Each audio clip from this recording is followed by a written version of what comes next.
Strategic risk. Sleep with these women at the expense of your throne. Rebuild the City family. Hear me now. Your seed is not just biological, it's apostolic. Your body is not just a playground, it is the headquarters of a legacy. Every time you lie down in the wrong bed, you aren't just having fun.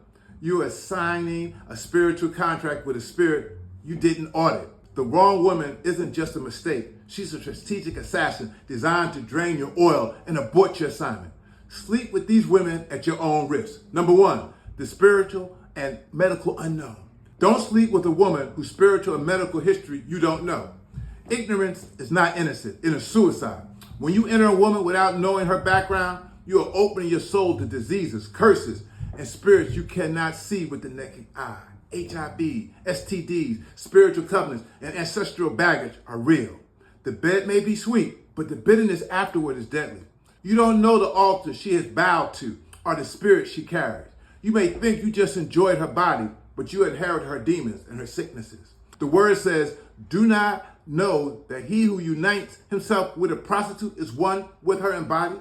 For it is said, the two shall become one. 1 Corinthians 6:16. Number two, the vulnerable seeker. Don't sleep with someone who came to you for help.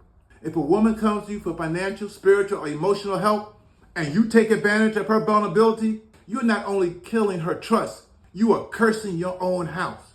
Taking advantage of a weak woman for your pleasure is a seed of destruction. Today you think you are smart. Tomorrow God himself will resist you. A woman who came for help is not a sex partner.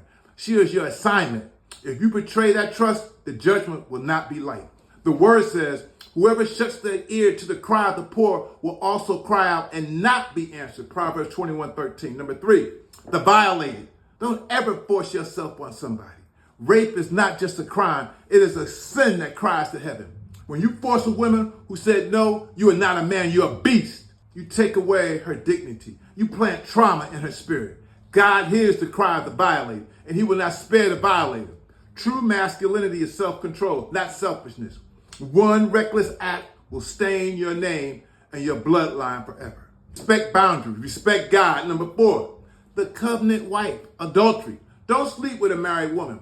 No matter the pressure, this is a loaded gun. A married woman is under covenant.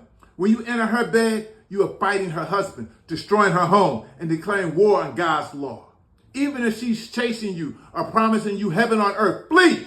Joseph ran from Potiphar's wife, not because he was weak, but because he was wise. He knew that sleeping with a married woman is like shaking hands with fire. The word of God says, can a man scoop fire into his lap without his clothes being burned?